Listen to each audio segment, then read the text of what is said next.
Hello, everyone. Guess what? I did this whole show already and thought I had pressed live. So if you are on TikTok and Instagram, you already saw this. However, I'm going to go ahead and we're going to go ahead and do it right now. So I'm doing the show twice today. Thank you for those of you who have joined. I'm going to go ahead and we're going to, because guess what? I am committed. My goal is to help 1,000 women break free from whatever is holding them back by June 2025. That is one of my goals. So we're gonna go ahead and we're gonna do this show again. All right, welcome everyone. I am so excited to have you here for this special edition of Sparkle Saturdays.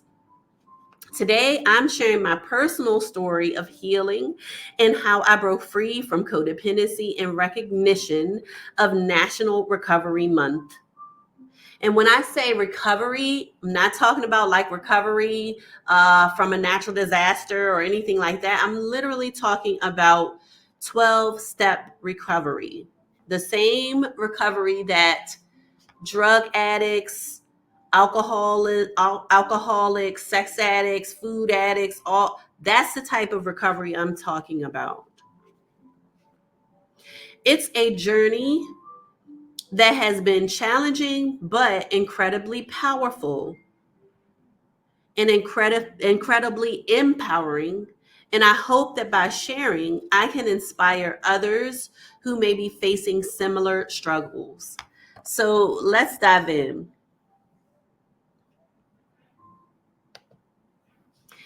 So this is what I hope to accomplish today. This is our agenda. I'm going to quickly give my introduction, talk about my story in regards to codependency. We're going to talk about breaking the cycle, setting healthy boundaries, rediscovering myself, embracing self-love, ongoing journey, and key takeaways. So, I am Kimberly Braxton, your dedicated life transformation strategist, specializing in empowering Black women to reclaim their lives. Did you know that over 70% of us struggle to prioritize ourselves? I'm changing that by helping women set empowering boundaries, master self care rituals, and live authentically. Imagine a life where you're the priority of in your own story. I help make that your reality. So let's look at this right here. I love showing this picture because to look at me and my husband, right? You would never know that we had just had this huge argument. Um right before this picture was taken. We both put the mask on. Well, let me speak for me. I put on the mask so,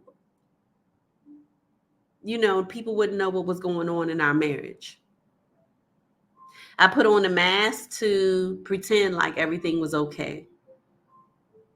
I put on the mask to make people think our marriage was successful. And not only did I do that with friends, I did that with family. I put that mask on. So that was me. And I'm not going to say that I have at my lowest point, but it's definitely one of my lowest points. But this is me now. I am living my best life, as they say. I am at peace. I feel free. I am lovingly accepting who I am. So I'm living in my authenticity. And I am happily divorced. And I say happily, I always say this because um I don't put the mask on anymore. I am truly embracing who I am. So that's why I say I'm happily divorced. All right, so let's talk about how you can get the most. And I have notes. I just want to make sure I have notes. So that's why I'm looking down. But I want to make sure that you get the most out of today. So I encourage you to grab your journal or your notebook, or even use your digital notes so that you can just write down whatever gems you get from today. And I ask also that you just plug in, hone in. Okay, so let's talk about codependency. And before we get into like the definition and some of the characteristics of it, I want to tell you about the first time I heard the word codependent.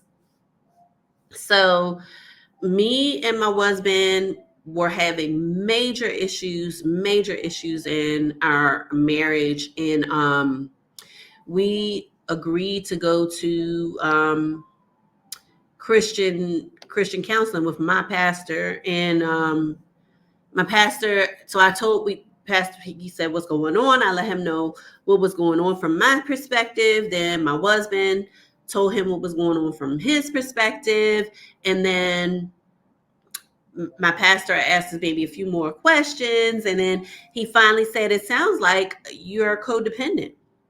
And I was like, "What?" I never even heard of this term codependent. And I'm in my mind, I'm thinking he needs to stick to preaching. I don't think he knows what he's talking about. Leave the psychology stuff to the psychologist, right?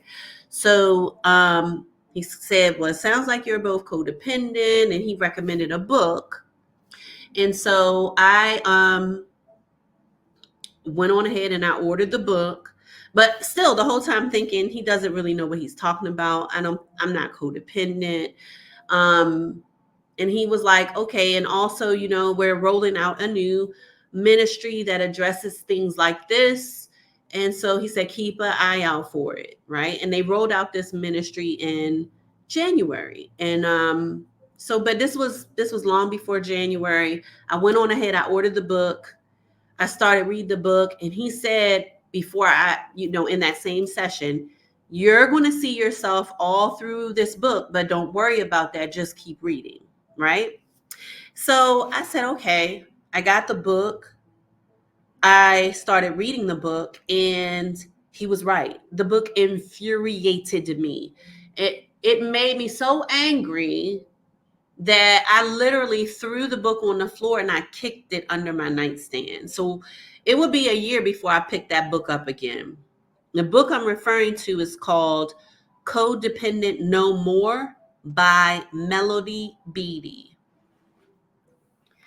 So that's my first experience with this term codependency. So let's talk about what is it, okay? And codependency is a term that sometimes the professionals have a hard time defining, right? So a lot of times they talk about patterns of codependency, which you can also look up as well. But for the sake of this show, Sparkle Saturdays, let's just define it, okay? So let's start by talking about codependency. Many of us have heard the term, but what does it really mean? Well, I hadn't even heard the term when I was introduced. I had never heard of it. But codependency is when you become overly reliant on another person, often focusing on their needs and emotions at the expense of your own. That's the key part. At the expense of your own needs, your own feelings, your own wants. This can lead to feeling emotionally drained and even lost in your own identity. That's what happened to me. In my experience, it took me a long time to recognize this behavior in myself. So, codependency is a very tricky disorder because a lot of times the person's in denial, so they wouldn't even recognize it. So let's talk about my journey, my story. So for me, codependency didn't happen overnight. It was something that developed over time. And the root cause for me goes back to my early experiences and how I was raised and my family dynamics and from past trauma. So for me, I was sexually abused at age 4. And that definitely caused a lot of confusion for me. It caused a lot of unhealthy behaviors. So that was one of the early events. The second early event also happened when I was 4. I might have been 5. It was between age 4 and 5.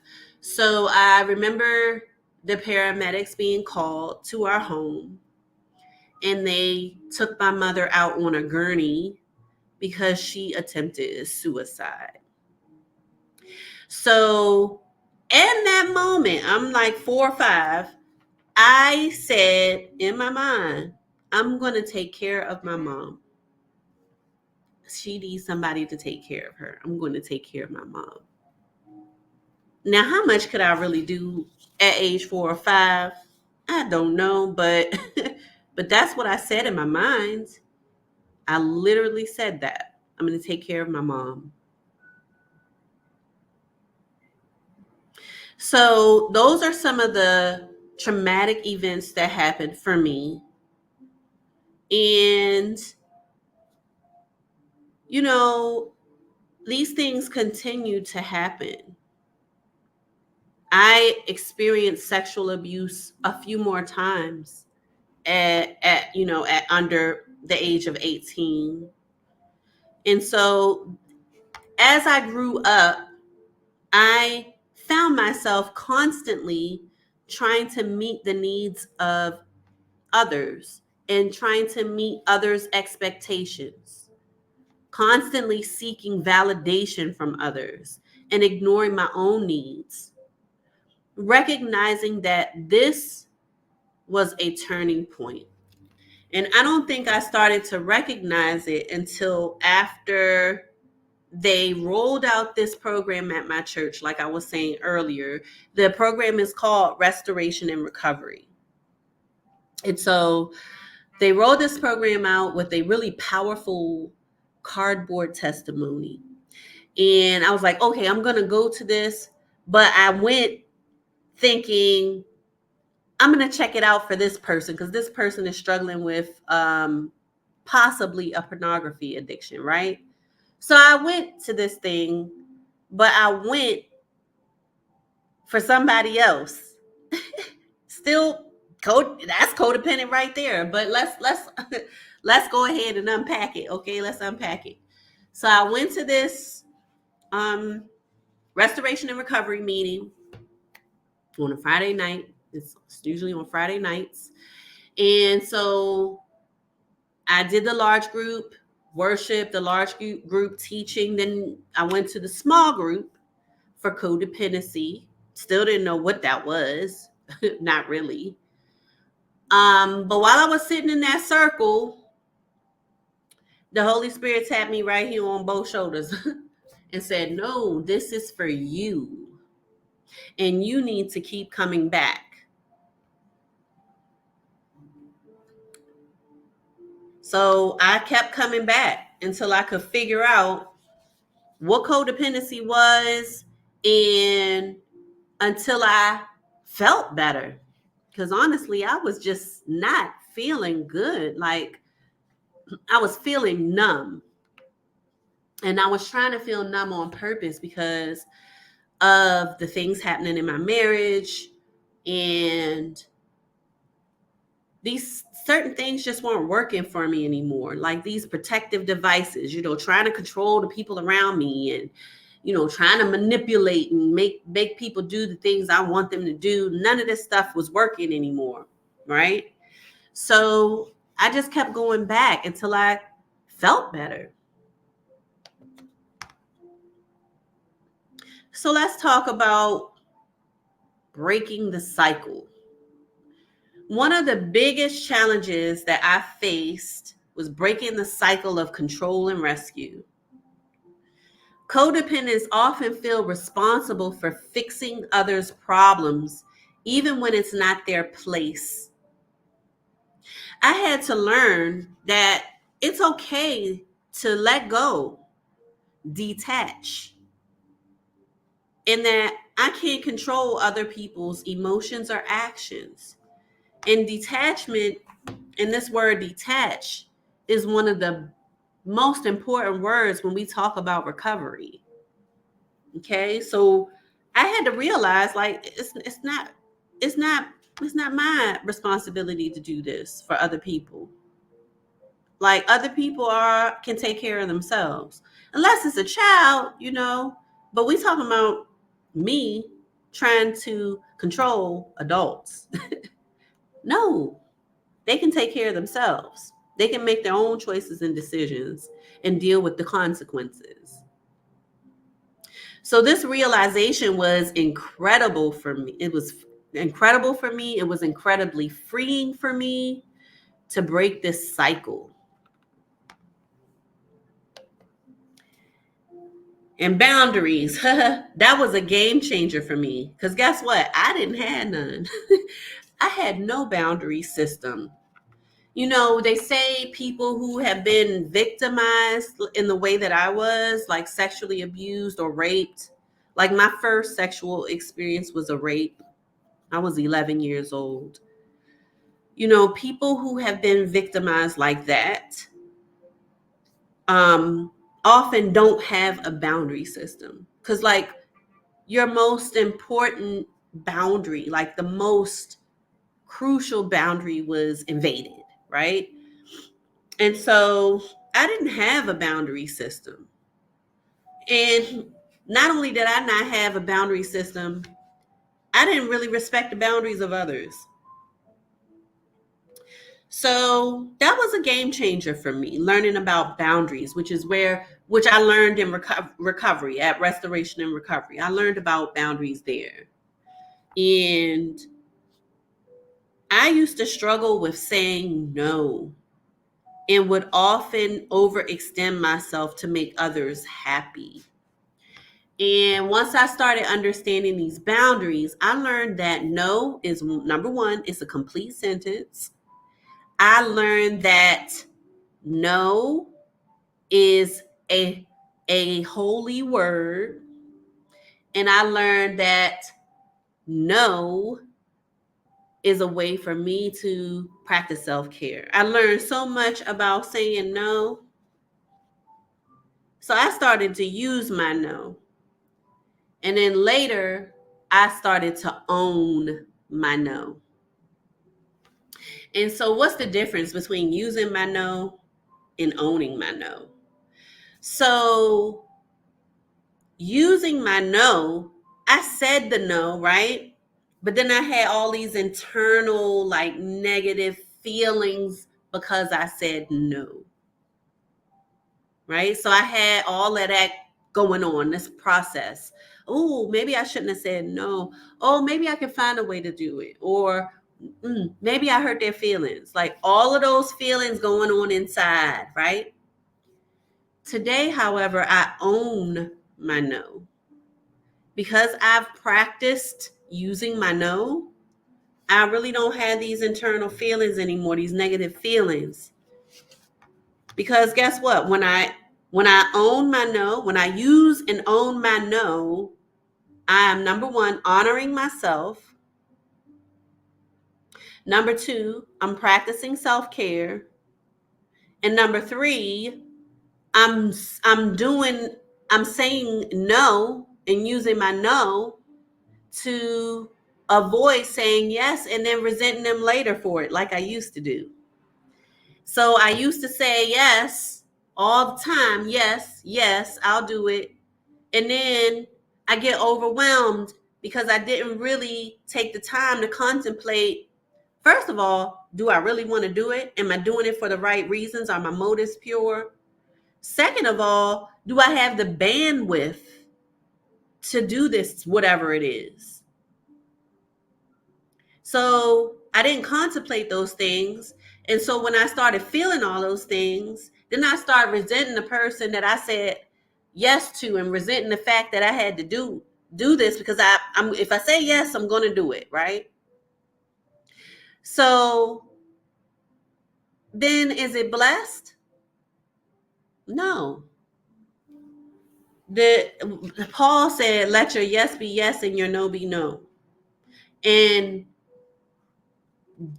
be a cheerful giver. Don't give grudgingly, right? And I always look at that as more than money, because if I say yes, that I'm going to do something, and then I got all these negative feelings, and then I'm kind of mad at the person because I said yes, there's no blessing in that.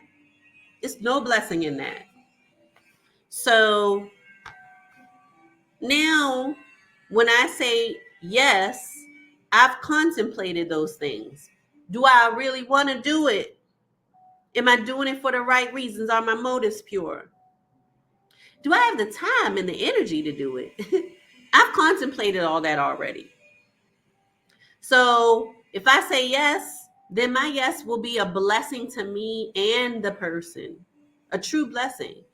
But if it's no, that's a blessing too, because I've already contemplated those things, and then I'm honoring myself, I'm practicing self-care, and I'm practicing self-love with that no. So that's what I mean when I say I own my no. So let's talk about healthy boundaries. I began this healing journey and I learned the importance of setting healthy boundaries, and learned that it's not about shutting people out, it's about protecting my energy and being clear about what's acceptable in relationships. Some people look at these same no, setting healthy boundaries as selfish, but sometimes it's good to be a little bit selfish, right? And then not only do I have to protect my boundaries, right? I have to also respect the boundaries of others and respect their no. So if they say no, then I'm not going to try to coerce them to a yes or convince them as to why they should say yes. No, you said no. I respect your no. I used to do that. I used to try and change people's minds, right? Because I didn't have a boundary system and I didn't respect that of others. Now, it's also setting boundaries also is really important in relationships. I used to be a doormat, allowing people to treat me any kind of way, talk to me any kind of way. You know, you have to teach people how to treat you in relationships, whether it's a romantic relationship or a platonic relationship or a work relationship. Okay. And sometimes it takes people, it might catch them off guard. Like I had to do that. I'm currently at a new job here in Belo Horizonte, Brazil, and I've had to do that already. Okay. But it's better for people to know how to treat you and what's acceptable, whether doesn't matter what type of relationship it is. Okay. And when you do that, you honor yourself. You honor and you love yourself when you do that. So I love boundaries now. Like, I truly do. I love boundaries. I love owning my no. I love to delegate when wherever possible. Um, Whereas before I was the yes girl and I was the do it all girl. No. Do it all for what? And then I'm burnt out. I'm tired. I have nothing left for myself or for the people I love. No, no. And I've even had to draw that boundary at work. I did this some years ago, probably, let's see, this is 2024. I want to say it's been over 10 years now that I drew this boundary regarding work. So I'm an educator by profession and I'm a life transformation by passion. Okay. So as an educator, I decided I'm not taking work home anymore. I'm not doing that. And I encourage all the moms, the wives and moms, if you're both, set that boundary. I'm not sure what kind of profession you're in, but understand that when you bring that work home, that encroaches on the time that you could be spending with your family. That encroaches on the time that you could be spending with yourself doing something you love to replenish yourself. So I stopped taking work home. I used to have paper spread out all over the floor, sitting in the living room, grading papers. My son playing, probably wanted my attention, but I'm working. No. It came a little late. It came a little late in life. However, I'm so glad that I discovered that and set that boundary. No. So if you can't provide the time and the space that I need at work to finish the work that I should be doing at work, don't expect for me to bring it home. I'm not bringing it home. So that's another boundary, healthy boundary that I've set for myself. So let's talk about rediscovering myself.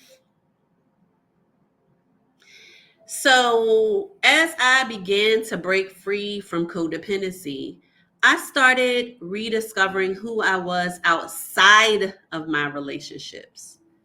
You know, we wear so many hats, especially as women. You know, we have the wife hat or the girlfriend hat, whatever you are to your significant other. We have the mother hat if we have children. We got the daughter hat, like we got with our parents. We got the sister hat if we got siblings. We got the auntie hat if we have nieces or nephews or both. We got the friend hat. We got the worker hat, whatever your work is, or the business owner hat. We have so many roles in relationships. We are so many things to so many people that we can easily lose ourselves. And as I said earlier, codependence, because we are putting everybody else's needs and wants before our own, we often lose our identity. So on this journey of healing, I came across a book. I can't remember the name of the book, but this book had me do this exercise, right? Where I had to answer all these different questions. And they weren't like deep questions. Like they were very simple questions. Like, what do you hate? What do you love? What do you value? What do you believe? Like, these are very simple questions, but very profound are the answers, right? Very thought-provoking questions.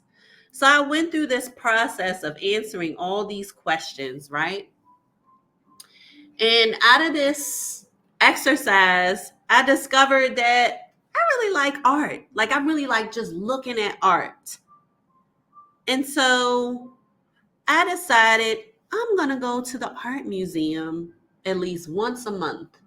And I even bought a membership. This is when I lived in Baltimore, which is my hometown, if you don't know that.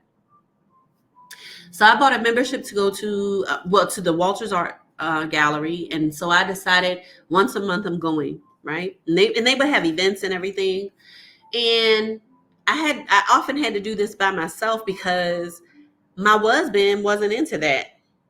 I think I might have invited him and he said, no, that's not really my thing at the time. I don't know if he's into it now, but so I decided, you know what, I'm going to have to go by myself to do this, which started something for me. I currently live in Belo Horizonte, Brazil. I live here by myself, right? I travel by myself because I realized that I can't wait on other people to do the things that I want to do. So, out of that exercise, I realized that I love art. And so I started going to the art museums by myself. And one other thing I discovered out of this is that really, honestly, I'm an introvert. People think I'm an extrovert, but I'm an introvert. And I actually enjoy doing things by myself. I enjoy spending time in my own company. And so I realized my passions through this activity, art, traveling, spending time alone, enjoying my own company. And this really was a crucial part of my recovery because I realized that my identity isn't tied to someone else's opinion or needs. You guys, my identity was enmeshed in my husband's identity. Not feeling, everything was enmeshed because I was so unhealthy in my codependency. I was so unhealthy in my behaviors. I would literally, because I always got home before he did, because again, I'm in education. So when I would get home and when he would enter the door, I would gauge his mood to see how my mood was going to be. How crazy is that? I couldn't even have my own mood and feelings. I was enmeshed. Okay. So rediscovering myself helped me like find myself, develop my own identity, or let's say rediscover my own identity. And people who deal with codependency often have issues with that. I was one of them. Embracing self love. Self love was something that I had to learn. When you've spent so long focusing on others, it can be hard to turn that love inward.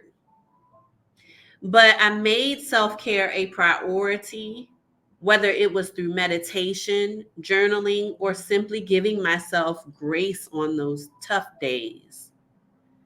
I learned to be kind to myself and to embrace imperfection as part of the journey. So let's talk about what codependency can do to self-love, right? So in my 20s and my 30s, 30 to mid 30s, right? I had low self-esteem, I had low self-worth, I had low self-confidence, low self-love, okay? But I put the mask on so nobody could see it. And I often wonder now, like, did they see it? Did they know?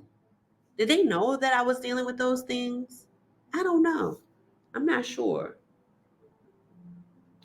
But now I start my day reading my Bible, doing affirmations every day in my journal. I might miss a day here and there, but for the most part, every day.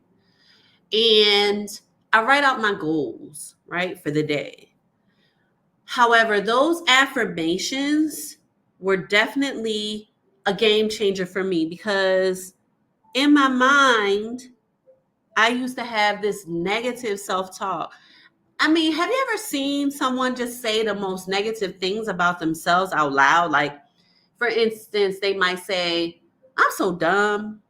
It might be a joke, but words have power, you know. And I think I used to say some things out loud about myself, but the self-talk The self-talk were some things that I wouldn't even say to a stranger. So I have definitely learned to embrace more self-love, right? Be kind to myself. I don't say the things to myself that I wouldn't say to a stranger. And the affirmations have definitely helped change the self-talk, that negative self-talk. Now I'm not going to say that it's all gone. I'm 100% like I never have self-talk. No, I never have negative self-talk. I wouldn't say that. It is definitely minimal though. So the affirmations were truly a game changer for me. Now, not only do I embrace more self love in my life, but I truly enjoy my own company. Like, I take myself out on dates, I'll do dinner and a movie, buy myself flowers, tell myself how awesome I am, like, celebrate my small and big wins. So, yes, I embrace way more self love in my life now than what I had in the past when I was deep in my codependent behaviors. So, let's talk about the ongoing journey. Recovery is not a destination, it is a lifelong journey. And I'm still learning and growing every day. While I've made great strides in breaking free from codependency, I know that it's something that I'll always need to be mindful of. But now I approach relationships from a place of balance and independence, which has made all the difference for me. So yes, it's an ongoing journey, and what we say is we're onions, right? I've peeled back this layer of trying to control people. That's not necessarily a thing for me anymore. But then there's a new thing I've discovered that I need to work on, and I work on it, and then I peel that layer away. So I'm an onion, and I'm continuingly peeling away the layers so I can continue to grow. So let's talk about the key takeaways. So here are some key takeaways from my journey. Recognize and understand codependent behaviors, right? So you can always Google more. If you Google codependent patterns, you'll get a whole bunch of information on denial patterns, compliance patterns. There's so many, and you might see yourself in them. Just continue to journal and work on it. And the thing is becoming aware, right? Because when we operate from a place of denial, we don't know. We don't know what we don't know. We don't know. For instance, I'm speak for myself. I didn't know that I was a hot, jacked up mess. But I was. And then I learned these patterns of codependency, and I started working on them. And because I knew, I could recognize them in myself. Okay, so that's number one. Number two, set and maintain healthy boundaries, right? And don't just look at how it is with you and your significant other. Look at all your relationships. Look at all your spaces, right? Whether it's work, whether it's with your friends, look at all your spaces and evaluate the boundary systems. And also make sure that you're respecting other people's boundaries as well. Number three, rediscover your passions and reclaim your identity. Yes, I did the work all up and through this area. And this is part of the reason why I currently live here in Belo Horizonte, Brazil, by myself. Okay, this is my second international country that I've lived in by myself. I wouldn't have been able to do this in my 20s and my 30s. I wasn't healthy enough yet to do something like this. Number 4, practice self-love and compassion. Make sure that's the words that we say about ourselves are kind. Be kind to yourself. The thoughts, be kind. If that negative thought comes in there, throw that thought down and replace it with a positive affirmation until it's reality for you, right? Sometimes the feelings have to catch up with the words. Sometimes the feelings and the thoughts have to catch up with the confession, right? So do it. And then number 5, remember that healing is a continuous process. It's ongoing. You know, one of the things that I've realized is that, see, I know my triggers. And I know a lot of times in recovery, like I remember in recovery, now I haven't been to a meeting in a while because I haven't been able to find them. I know they exist internationally. I just haven't been able to find them. But like one of the things that the addicts would say about the codependents, they would ask, like, how do you know when you relapse? Like, I know when I relapse. If I take a drink, I've relapsed, right? If I go use some type of drug, I've relapsed. If a sex addict, food addict, if I binged eat, if I've binged eaten, then I know I've relapsed. And they were like, how do you know when you relapse as a codependent? We know when we relapse. We know, okay? And part of knowing is understanding the patterns of codependency. But we know when we relapse. So these steps have helped me tremendously, and I hope that they resonate with you as well. So please drop in the chat what takeaways do you have today? What takeaways? Drop it in the chat, and I just look forward to reading them. Now, here are some ways that you can keep growing. So, I wrote a book called Sisterhood Unbound. It's almost like an interactive book because it has a journal component within the book. And it's all about these 4 women who are dealing with codependency in different ways. And so it's a way for you to learn more about codependency, and also a way for you to just evaluate yourself in regards to these 4 women's lives and their things that they are going through. So that's called Sisterhood Unbound: Breaking Free from the Chains, from Codependency's Chains, Empowering Black Women to Reclaim Their Identity and Thrive.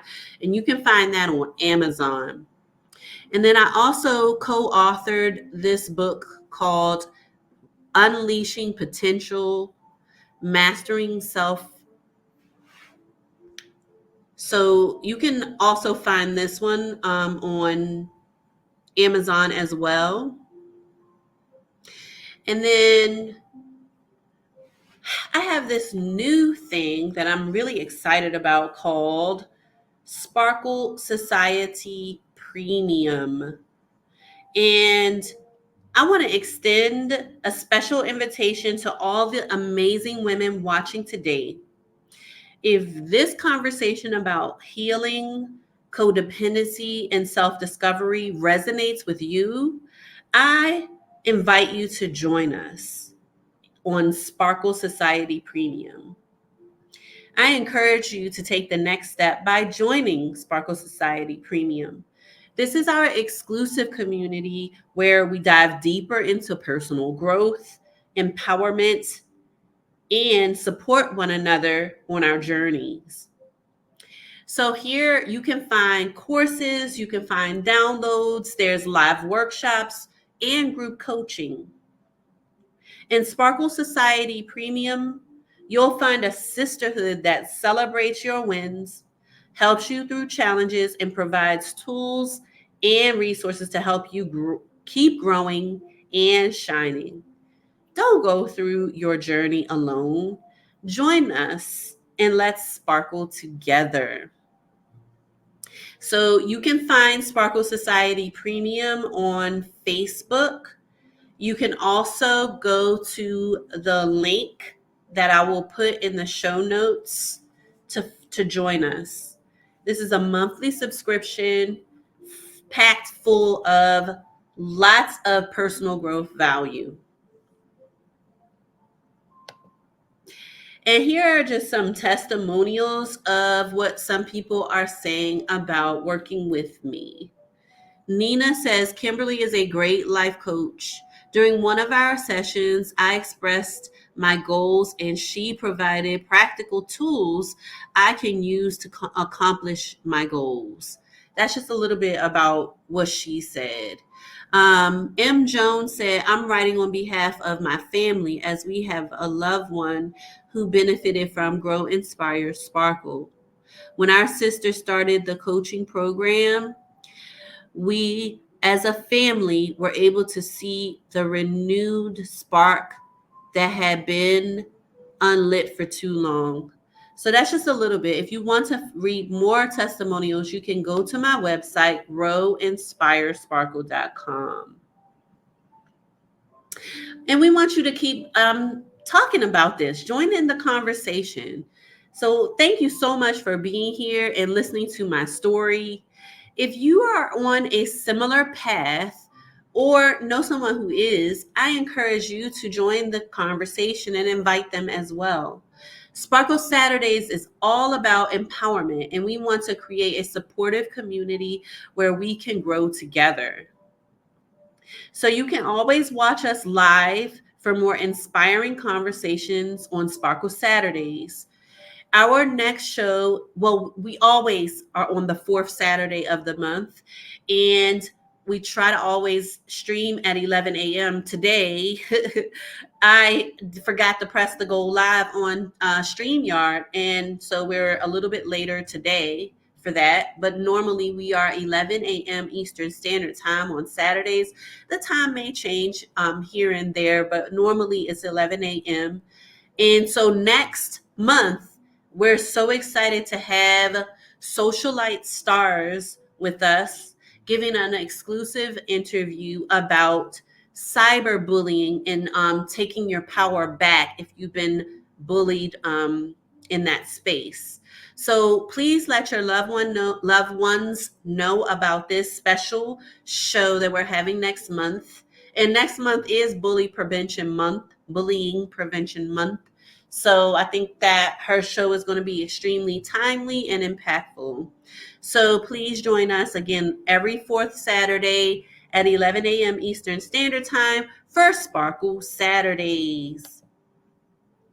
So thank you so much for joining us today. These are all the ways that you can keep in touch with me, Kimberly Braxton, your favorite life transformation strategist, as well as my company, Grow, Inspire, Sparkle. Anything we have going on, you can scan this QR code to join me on any of the platforms to support my movement, all of those things.